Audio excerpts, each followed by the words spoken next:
We're really privileged to be having this event here today at the British High Commission. And with me is Mr. Scott.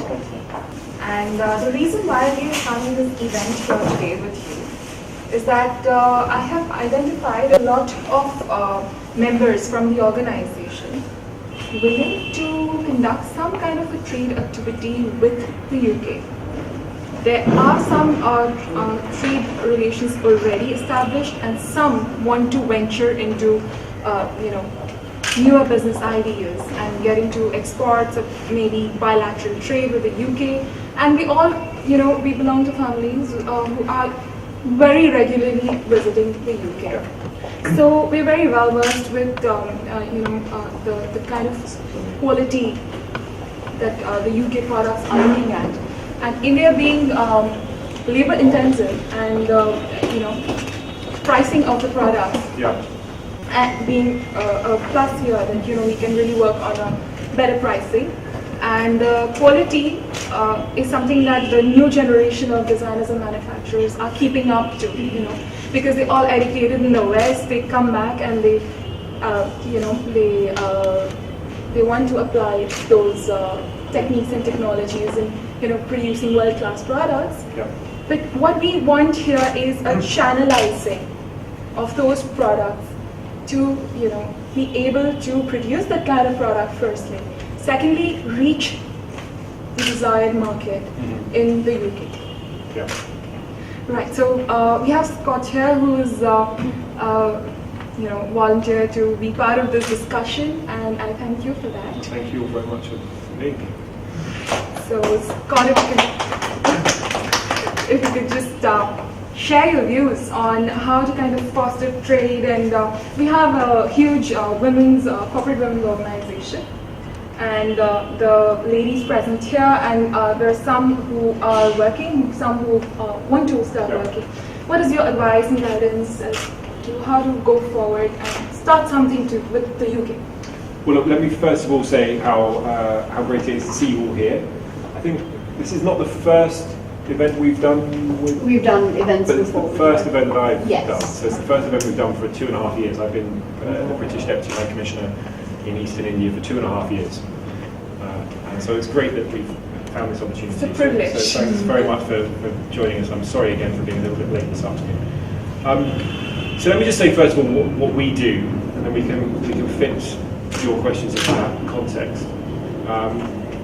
The United Kingdom has diplomatic missions all around the world, of course, but we employ more people in our diplomatic network in India than we employ anywhere else in any other country in the world. We employ nearly 1,000 people working across India, High Commission in Delhi, and then Deputy High Commissions around the country in Mumbai, Chennai, Bangalore, Hyderabad, Kolkata, Chandigarh, and now also in Ahmedabad in Gujarat. And so we've got more diplomatic missions than any other country in the world has in India. And that's because India is absolutely one of our most important partnerships in the world. It's the partnership between the UK and India is, of course, as you know very well, one that's very deep rooted. Our history takes us back. Absolutely. And our history is the foundation on which we build our future. But the relationship that we enjoy today is one that's very different, of course, to the relationship that we ever had in the past. It's one a dynamic partnership of shared interests, of huge connections between institutions, between people, between companies.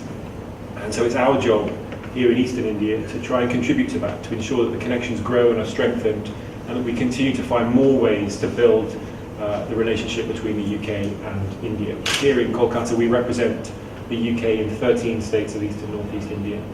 So all of the states in the North East. That's amazing. West Bengal, Chhattisgarh, Jharkhand, Bihar, and Orissa, and also the Andaman Islands. Yes. They haven't yet found an opportunity to get to the Andaman Islands. I've got 6 months left to try and do that. So looking across all of that huge land area that we represent the UK, and it's a vast area. It's twice the size of Germany. It's got a population greater than the United States. Our job as a fairly small team here is to figure out where we can best help, how we can best help to build those connections and to tighten up the links between the UK and India. So we do lots of work on the issues that we care most about, whether it's on climate change or other issues, whether it's on links between research institutions and universities. We do a lot of work trying to get more people, young people, most talented young people from this part of India to choose the UK as a place to study. We've got some very exciting scholarships on offer now for talented young people from Eastern India to study in the UK. So we do lots on that. But a huge amount of what we do is about business, or what we call prosperity, helping to build connections which contribute to the prosperity of my country, but also to the prosperity of this country as well. So trade is a hugely important part of that, certainly. And a lot of what I do and my team does here is about helping British companies come and do business in Eastern India, to export their products and services to this market, which is a market that once upon a time was a market where big British companies were hugely dominant, and you still hear the names all around you of these British. None of them, of course, are British companies anymore, but their mark remains and is there to be seen. I think it's fair to say in recent years, for whatever reason, this part of India has lost out a bit, I think, in terms of the perception, at least, that British companies have when they look at the Indian market. For many British companies, in particularly SMEs, they know that India is this great land of opportunity. 1.26 billion people. I think it's an extraordinary market, potentially. But it's often a hard one to access. They think it's a hard one to access. There are lots of barriers, real and imagined. So when those companies look at India, they tend to look at the places which they think are more familiar or where they might have the easiest time. So they think of Delhi and Mumbai, maybe Bangalore. And we've not seen so many look at this side of India. That's beginning to change, and we've done a lot of work to try and change that. So more and more British companies are bringing their goods and services to Eastern India. We also, of course, look at things in the other direction. And there what we're really looking at, what we really want to promote is Indian companies, business people, entrepreneurs like you, who want to make an investment in the UK. This investment relationship in both directions is incredibly strong, incredibly vibrant. The UK is the biggest investor in India, if you discount Mauritius and what's the other one? Singapore, and that's not real investment, that's money that's gone out and come back in again. So we're the biggest major investor in India. And Indian companies invest more in the UK than they do in the rest of the EU put together. So this is an incredibly strong investment partnership, and we want to keep building that. We want more companies from this part of India to look to the UK as an investment destination. We know that the UK is the #1 destination for investment in Europe, and there are lots of good reasons actually for that. It's partly because we're a big market, as you've identified clearly, population of nearly 70 million people. It's a good market for goods and services. It's also a great place to go to look for new suppliers and to develop new products. And lots of companies have found success in the UK doing that. It's a gateway as well.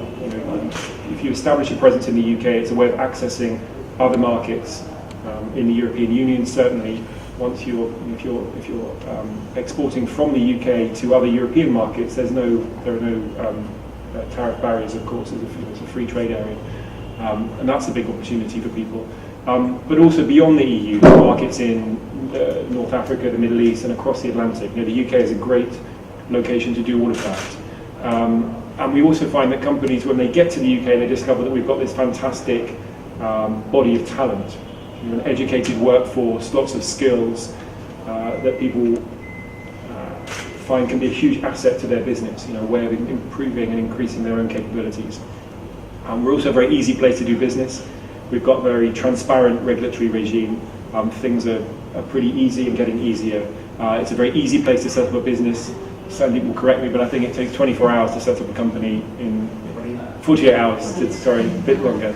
48 hours to set up a company in the UK, which is one of the fastest in any a major market. Our tax rates are very competitive. We've got 20% corporation tax, which is the lowest corporation tax rate in the G20.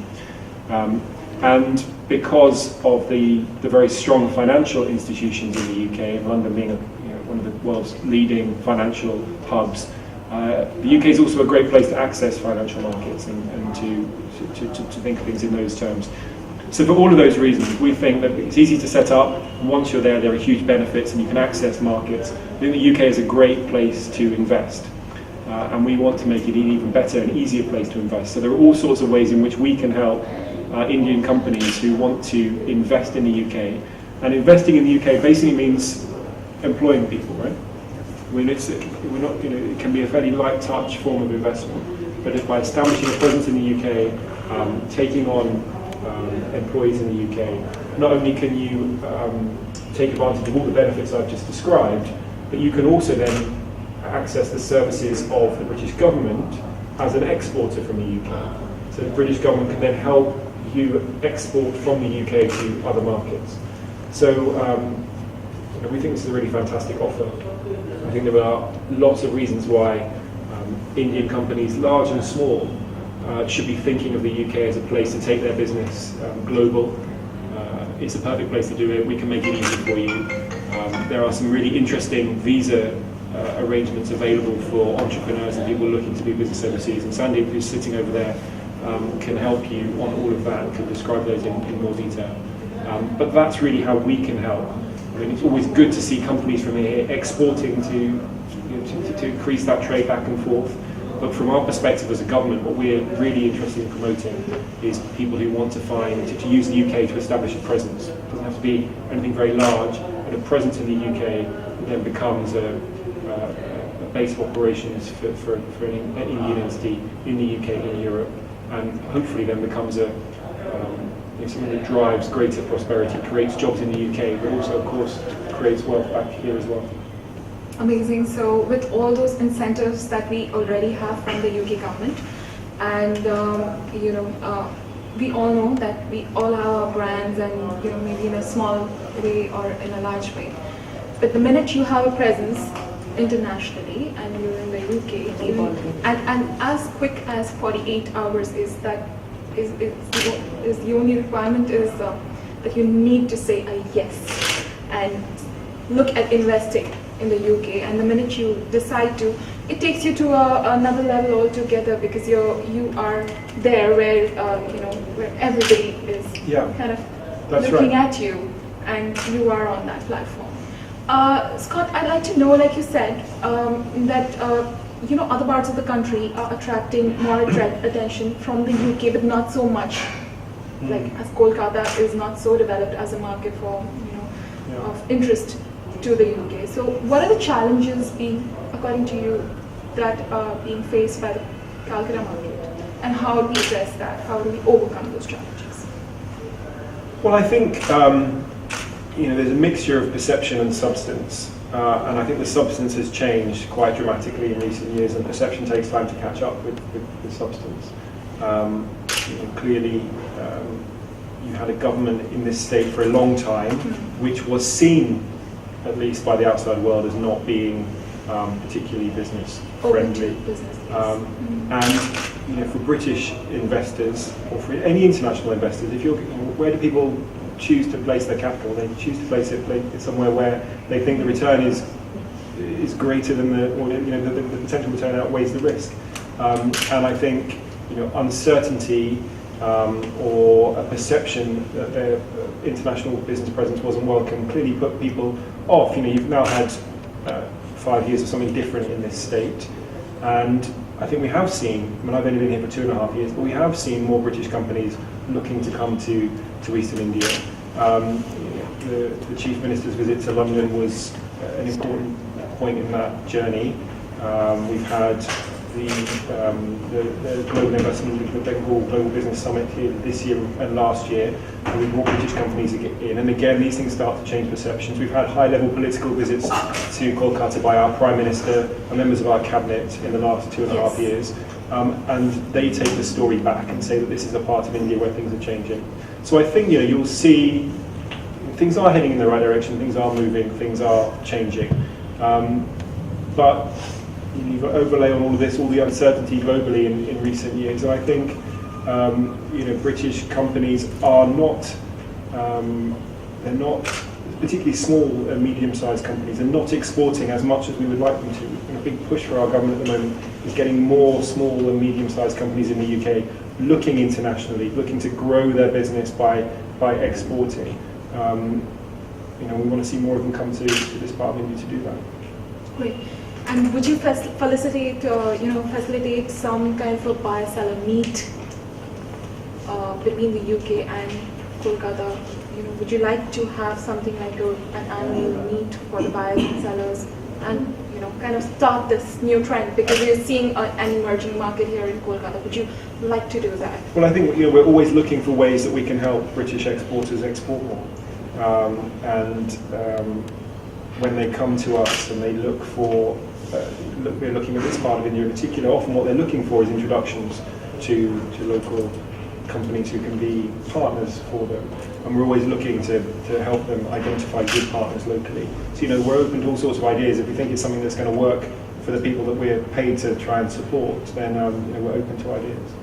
Would you know which are the items that are being imported as of now from the UK? All sorts of things. All sorts of things. But there are lots of, often what's being imported is expertise and skills necessarily, rather than hard products. But that said, there are some big British companies in the mining sector, for example, who are here this week. There's a big international mining equipment exhibition here in Kolkata this week, and we've got several big British companies who are global players in the mining industry, who have chosen Kolkata and chosen Eastern India as their gateway into what they see as a major market here in India. And so one has established a physical presence here in Kolkata now, actually has a West Bengal subsidiary. Another's just opened an office. So that's one example of the advanced manufacturing energy. This is big companies selling big bits of kit for heavy mining. But there are others as well. There are always things that surprise you. Companies that you wouldn't expect. Whether it's the great company we've been working with that's opening up a presence here because they want to bring more people from India into the UK to watch Premier League football matches, and they sell very high-end packages and come to the UK, come and watch a football match and drive around in a Rolls Royce and have tea at the Ritz and Premier Explorer. Yeah, exactly, yeah. Premier Explorer. So these are quite sort of innovative companies who've identified that, okay, this is not a market that's as well known perhaps as other markets, but there's a market here. And I think in many ways, Eastern India it's an underserved market. It may not be as big a market in some ways as Mumbai or Bangalore, but nor does it have the number of players in it. So when Quest Mall opened, for example, lots of people scratch their heads and say, well, hang on a minute, why are you building a big luxury mall in Kolkata? It's a strange place to be doing it. Well, okay, you don't need 10 big luxury malls in Kolkata, but there wasn't one before, and now there is. And there are people who are demanding those kinds of products. So I think where we see opportunities for people who are prepared to take a bit more of a risk and to get involved in some areas and sniff out opportunities, I think we're always pleased to support them. So will we see any projects coming up in Calcutta specifically, or the eastern region, and in which industry can we see that? Yeah, there was a mining, the Hargreaves deal was part of that, wasn't it? No, actually it wasn't part of the announcements. But there is a company from these parts basically who have gone to set up in the UK. Right. And they are providing a solution for emergency care. Okay. So UK's healthcare system would be kind of reinforced by the IT technology which this company is taking over. It's a company called Agarwaal. Okay. Where is it based? They are now based in London. They also have a presence in Leicester. Even King's Hospital is providing some solutions for medical care, I think, which they're going to offer to India. I'm not exactly sure, but they haven't come to these parts. They might be going elsewhere. So what kind of, how do you facilitate any, trade shows, buyer-seller meets, anything has been like for exporters who are exporting to UK? Yeah, well, if it's just an export from here to the UK, that's not something that it's not what we're paid to support. And our job is to help British exporters, British companies export internationally, and to help international companies invest in the UK. So if we're talking about an investment in the UK, about setting up a premises in the UK, about establishing the UK as a European headquarters for your business, or about employing people in the UK, and that's something we can help you with an awful lot. And we've got some really exciting things we can show you on that in terms of the visa offerings, the other support that we can give you, as well as all the things I described about the UK as a great place to do business. So those are the sorts of things we can help with. If you're talking about just buying and selling internationally, that's not what we're asked by our government to do, and it's also, I don't think, something that really needs government getting involved in it. You know, the market should be working sufficiently well that trade should happen without governments getting in the way of business people doing what business people do best. And I think as Sandeep said earlier, that if you want help with exports, then the place to go is the Indian High Commission in Right, London. exactly. Yeah. So it should be there in the same way as it's our job to help British companies export to India. It's the Indian High Commission in London's job to help Indian companies export to the UK. But I'm sure a buyer-seller meet or something of that sort will encourage investments from the country, from India to Britain, and also vice versa. So it's going to be both ways. It's going to encourage bilateral trade. So if there's anything that we're looking at, kind of organizing. I think we do that already. Sandeep. Yeah, I mean, as I was telling you, investment is like a journey. So unless you know the market fully, unless you talk to the customers and see whether there is an appetite for the product you're trying to sell, you won't necessarily look at setting up anything in the UK. And when we say about setting up in the UK, it can be as basic as a virtual office. But once you have that kind of a credibility attached to your organization, that you are meaning business in the UK, you have a registered entity, then once you find the market for your product, you can look to appoint somebody on the ground. So that qualifies as investment. But before that, you are very welcome to visit the UK, attend the events which are kind of established events on the calendar, which we can kind of signpost to you as being of sectoral interest to your members. And then once you talk to the customers out there, once you visit those kind of trade fairs, it can be in the design sector, it can be in retail sector, there are trade associations who would be happy to talk to you and see whether they can organize some meet of theirs.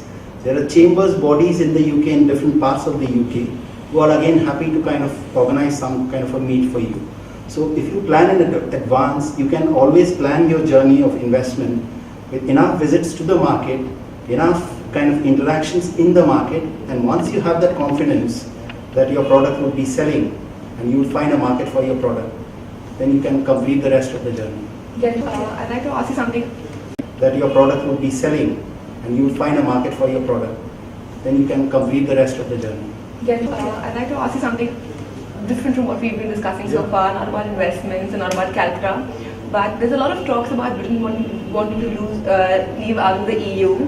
So just wanted to hear your perspective on things and what can we expect in the near future. Sure. Well, it's a really important period for us in the UK because we are, for the first time in my lifetime, I think you'd have to be over 54 to have been able to vote on this issue in the UK before. So we're about to have a referendum on our membership of the EU, and that's because our government feels that there are a number of aspects of our relationship with the European Union which need to change. And so our Prime Minister has been leading a negotiation with the other member states of the European Union on changing some of those, some of the arrangements of our membership, whether it's on some aspects of the overarching ambitions of the European Union. For example, there's a phrase in the treaties of the European Union that says that the aim of the EU is to achieve ever closer union, i.e. we're going to get even closer and closer and closer together as a union of countries. And that's something that our government feels shouldn't apply to the UK. There are also some things in the current setup about the way people who come from other European countries to the UK, or indeed to other countries, can claim social security benefits and other benefits, which we want to see changed, because we've seen a particularly large number of people come from other EU member countries to the UK, and we think we need to rebalance some of the entitlements that those people have. There's also some issues around how countries who are inside the single currency, the euro, and countries outside the euro, like us, how we relate to each other on some of the financial issues. So there are lots of issues that we think needed to change. Our Prime Minister's led a negotiation. That negotiation came to a conclusion on Thursday and Friday in Brussels, when negotiations went late into the night and all through breakfast, lunch and into dinner on Friday night. And the Prime Minister eventually left that dinner on Friday night with an agreement that he'd reached with the other Prime Ministers and heads of government from around Europe. An agreement which, as he says, fundamentally addresses the challenges that he had sought to address and redefines our relationship with Europe in a way that's not been done before. He's brought that agreement back to the UK, and he met with his cabinet on Saturday morning, and then immediately after that he announced to the country that there will be a referendum on the 23rd of June, where the country will be asked, on the basis of this renegotiated arrangement, should we remain as a member of the European Union or should we leave the European Union? So now we have 4 months leading up to that. The formal campaign period won't start for a while, but of course already the two sides of the argument are making their views known. What's particularly interesting about this is that though it's the government's position that we should remain in the European Union, and most members of the government will campaign for that, the Prime Minister has allowed members of his cabinet who feel differently to make those views known. So within the government you've got ministers on both sides of the argument. So it's going to make it a particularly interesting time politically in the UK. It makes it very interesting and sensitive for government officials like me and my colleagues all around the world, because it's absolutely imperative that we handle this whole this period in a sensitive way and in an appropriate way. But there's, more important than any of that is the fact that the country is going to have a genuine debate on these issues in a way that hasn't been had, as I've said, for several generations. So we'll see lots of debates in our media, lots of debates, I hope, around the country, people talking to each other about our membership of the EU, what it means, and what choice they should make on June the 23rd about whether the UK remains in or out. So we'll have to wait and see on that. Interesting. What are the repercussions going to be like if it's out? Well, I think it's too early to start talking about what happens on June the 24th. Fingers crossed. But I think one thing that you can be clear about is that this is not a choice to take lightly. It's not something that can be done or undone easily. This is a big decision for the people of the UK about the future of our country and the relationship that we have with the rest of Europe. It's about the sort of country we want to be in the world and how we can have most influence as a country. And who gets to? Everyone gets to vote. Everyone gets to vote. Yeah, everyone over the age of 18 gets to vote. Yeah, including Brits overseas. So the big job that we and my colleagues all around the world in our diplomatic missions are going to have over the next few months is encouraging Brits who are resident overseas to register to vote in that referendum. Wonderful. Great. I have a question which is not related to the corporate side of the thing. It's more to the citizenship kind of thing. So what's the difference between having a normal British citizenship and a British overseas citizenship? It's a good question. I'm not sure. I think we've done away with the distinction, haven't we? No, I think that still exists. But there is a British overseas. Yeah, I can connect you to Sanjivita and Manas. Who might be able to help with that. Does this apply to you? Yeah, she's the same. It applies to you? Yeah, that's what it's Right. Yeah. There have historically been different categories, and I think we've tried to simplify what all that means. It's only if there's certain rights that we're missing out on, or if it's different or whatever. Yeah, I mean, it may have something to do with your residency entitlement or something like that. Yeah. Okay. Yeah, sorry, I don't know the answer to that. We can find out for you. And on the other side, of course, we're a country of 69 million people in the UK, so we're tiny compared to this great nation of 1.26 billion people here. But of our 69 million people, 1.5 million are Indians, people of Indian origin. So it's this huge, hugely important and dynamic part of our population. I grew up in a part of North London, which had a very large and very vibrant Indian community. Yeah, mostly, but not exclusively Gujaratis. In fact, I was the only child in my school who was neither Jewish nor Indian in my class, because it was a particular place that I grew up in North London. So from a very early age, I've sort of understood the importance of all of these things. But that community is huge and vibrant, and has played such an important part in almost every aspect of British public life you can think of. And I think has made a really fundamental contribution to how we think of what it means to be British now, actually. And that was something that was celebrated. You mentioned Prime Minister Modi's visit. It was celebrated in no uncertain terms when Prime Minister Modi came to London. Wembley Stadium was filled with this extraordinary audience, for that occasion. Very special. UK is like second home to most of our kids. Yes. It's second home because it's very comfortable. Good, we'll keep going. Keep going, keep spending money there. Shop as much as you want. Scott, on a lighter side, Calcutta has a more number of rich people after Delhi. I think I was just going through statistics. I think after Delhi, I think you will find more billionaires in Calcutta in India after Delhi.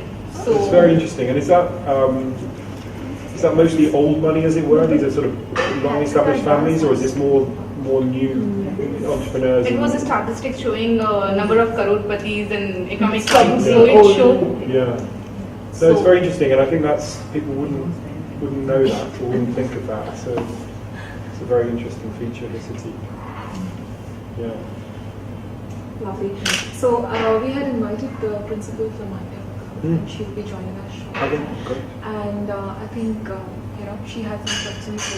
I wanted her to discuss education in the UK. Basically, education. So I'm sure we can get into a sure. No, education is hugely important. I mean, I think if we talk about this relationship between two countries, it can be a relationship between businesses doing business with each other. That will always happen. It can be about governments talking to governments. That will always happen for as long as we're important to each other. It can be about institutions doing research with each other. All of these things, but ultimately, it's got to be about people, contact with people, and that's why it's really important to us that we get more and more young people from India going to the UK as a place to study, and we see that as being the start of a lifelong relationship. We'd also like to see more young people come from the UK to study in India, and that's an even tougher one to crack. We seem to have struggled to do that, but we're doing quite a lot of things to try and promote more. To get more young people from India studying in the UK. There are more scholarships on offer than there have ever been. There are a whole array of different scholarship opportunities available. The most important one of those, from our perspective, is what we call the Achievement Scholarships, which is the British government's flagship scholarship program internationally. It operates, I think, in close to 200 countries around the world. But the India Achievement program is far and away the largest anywhere in the world, and we've just increased it by a factor of 5 or something. So we've poured huge amounts of additional government money into this, funding in different parts of the program for people looking for different opportunities. But a big part of that is a program of fully funded masters scholarships in UK universities, and we promote that across India. We're giving it a big push in Eastern India. The next round is open for applications very soon. In a couple of months. Last year we saw an increase in the number of people applying from Eastern India, and therefore an increase in the number of scholarships that we awarded. We want to see even more this year. So tell your friends, tell your family. You just need two years of work experience. Yes, exactly. So this is for young people who have completed their studies, have gone into work, have got 2 years of work experience, and then are looking to do further master's studies. So, and it's a fantastic, really fantastic, very competitive scholarship. And it can be anywhere in the UK. Yeah. It can be any program in the UK. To also assist people who are looking for job opportunities in the UK, or would you kind of have anything to say to them? It's not something we do. It's the other way around, right? Yeah, but I mean, I think the point to say is that people who go and study in the UK and get a job opportunity can stay on graduate level job opportunity. Yeah, you're right. People are willing to do. Great, thank you so much. That was a lovely interaction, and I just accept this token of thanks from us. Lovely, thank you very much. Thank you. Very lovely. Thank you. Serving the best snacks. Yes, snacks. ladies and gentlemen, some tea and snacks organized by Scott. Great. Yeah. Shradha, go for a selfie now. Go for a selfie? Are you serious? That's the cheating photographer. Yeah. One squeeze in. From all angles. Thank you.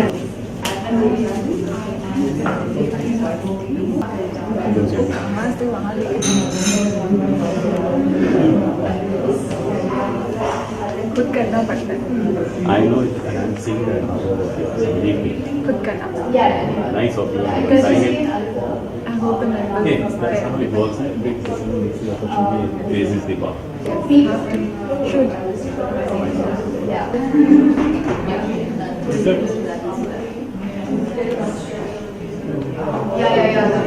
Very ornate.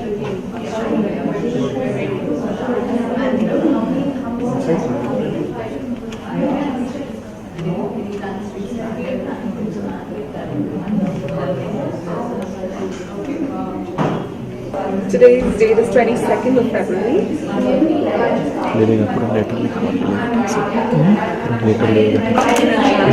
Principal of Yeah. I'll be leaving that. Go together somewhere once a year. That's the British High Commission and the lady principal from Arts University. So since we just wanted to kind of have a quick discussion, and thank you ma'am for coming. I'm sorry that happened. Not at all. We were discussing about trade, and of course, like I said, that we can talk about education in the UK vis-a-vis education that is here in India, and how to kind of make it a little seamless. If someone graduates from La Martiniere and wants to immediately go into how do we make it really seamless, and how we support, like Scott said, a lot of scholarships to offer, etc. Because one thing is coming out, which I think we will be discussing in one of these. There is a forum, IC3. Okay, this is to help different universities of the world to come together on a platform where what are the requirements for students and the colleges, so that these things happen easily. So I think in August we are meeting in Bombay. So what is it that the universities are looking for, and what we as schools should be able to groom so that that gap is.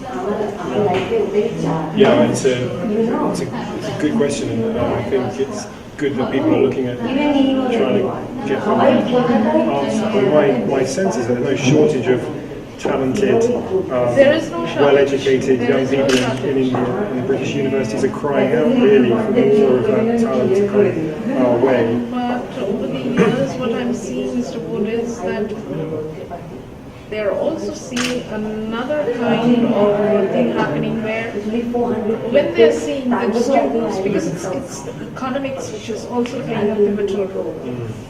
So when it becomes too costly for the student, then sometimes the talented one wanting to study maybe Oxford or Cambridge will not get a chance, while the same college is able to take in a student who may not be at the top. Well, I'm sorry, I'm bringing this to your knowledge because this is happening now for the last 2 years. Well, I think that there are different issues there. I mean, it's entirely up to universities. In the UK, universities are all independently responsible for their admissions, and they admit on whatever criteria that they set. What's happening? We should find lesser talented girls but there should be no reason why because talented they're young. able to pay. There should be no. They're getting in. Yeah, but there are some fantastic scholarships available. So. Maybe that we need to bring So I think that's forward. exactly, there should be no reason why a talented, Real talented ones are not going because of constraints. yeah, but there should be no, the really talented ones should absolutely be looking at some of the, the fantastic scholarship offerings we've got, whether it's the great scholarships that the British Council administer, the achieving scholarships which we administer. There are various other scholarship programs available which should mean that the brightest and the best have lots of opportunity. We should make sure that all that information is available to Real you. kind of opening and people does come up to us and they try to Yeah. organize. Thank you. Yeah, so we're responsible for the achieving scholarships. The British Council is responsible for everything, promoting the UK as an We education. have fairs very regularly in our school, and at a time we have like 10, universities coming in and festivals coming, Exeter, all of them. They're there. Yeah, well, we do a big education fair once a year in India where the universities come around. The British Council organises big events. The Gateway Hotel this year, the Taj Hotel last year. And they do it in schools also, so we have representatives of different universities coming in and speaking to the girls Yeah. about their very specific final points and Yeah. learning issues. So that part is all right, but this gap is here. The one who can pay for things. Yeah, but if you're a talented young Indian student and you go to a British academic institution and say I'm talented and I've got a scholarship lined up from the British Council or the British government, it's an attractive prospect for those Looking institutions. forward to those kind of scholarships. Well, we've Laid out. just increased by fivefold the amount of money that the British government is spending on scholarships in India last year and again this year. And how do students apply for these scholarships? This is achievement, yeah. So I can spread this information. And we're about to open the round for tuning, but tuning is actually more probably of interest to your students, but for them to think longer down the line, because tuning is mainly aimed at master's students with a couple of years work experience. But the British Council's great scholarships are absolutely aimed at undergrads. Yeah. So like I was sharing about the initiative, the Women Empowerment Yeah. Initiative, the tie-up. We've spoken to the lead principal of Lamania for Girls, and she was very positive about it. Yes. Great. I was Yeah. looking forward to that Yes. because we are telling our students to carpool, but somehow parents are not very keen. Yeah. But lady drivers, Again, Yeah, it's very interesting. supposed to Yeah. pick up and drop in schools and this, and tie-ups with concepts would be wonderful. I think that triggers that would be. That's true. That would be nice. And Mamta Di will be, I think, much more pleased. She'll be flying you off. Great. So that would be wonderful if all of this Yeah, we that come would together. should be fine. We Yeah. all come together to do this. I think it would be wonderful. No, it's a very good idea. So who's the go-to person for that? So for that initiative, who For which initiative, sorry? for absorbing these lady drivers? Who is the go-to person that the office should get in touch with? Well, we. The transport person. Yeah, we can put you in. We can put you in touch with Nick Yeah. to talk about our transport.